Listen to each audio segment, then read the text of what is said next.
we've had a lot of repayments come in to take out broadly syndicated loans. We counted up $76 billion of loan repayments in the year through May. $18 billion of that was driven by high yield takeouts, another $7 billion by private credit, direct lending, whatever you want to call it.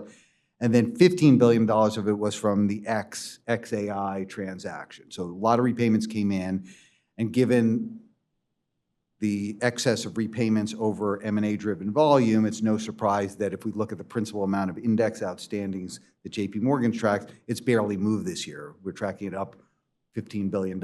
So given all the CLOs ramping, all the CLO issuance, this has not kept pace, and as a result of that, the technical bias of the market is just consistently positive. It doesn't mean the market's always obviously moving up.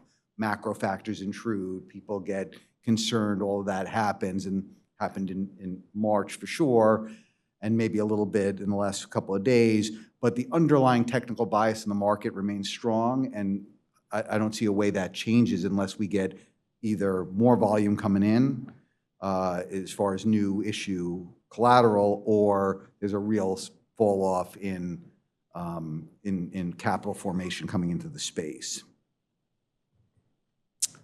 Okay, so that's the setup. What are we looking at going forward?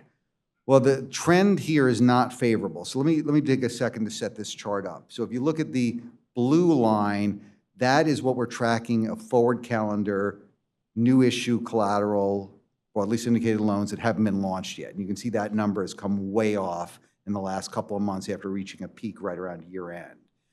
The red line is the amount of visible repayments that are out there. People have announced bond deals, they've announced takeouts, they've announced an M&A that's going to take the loan out, whatever it is, and that's spiked in the last few weeks. So the delta now between the forward calendar collateral and the forward calendar repayment stands at $15 billion. It's the biggest technical deficit in that measure since last July. And so that has been, that's putting a lot of pressure and as I said before, keeping the technical bias very strong. I did play golf with a couple of guys last week on the sell side who said that they're seeing more front-end activity. We're seeing sponsors come in, trying to assess deals and auctions and things like that, which makes me feel a little hopeful, but it seems like for the moment at least, there's a bit of an air pocket that the market's gonna have to deal with, and if things stay calm, if the stock market hangs in there, we don't get a lot of macro volatility, I think these guys were hoping that after Labor Day, we'll start to see some volume come back and maybe drive those M&A supply numbers up.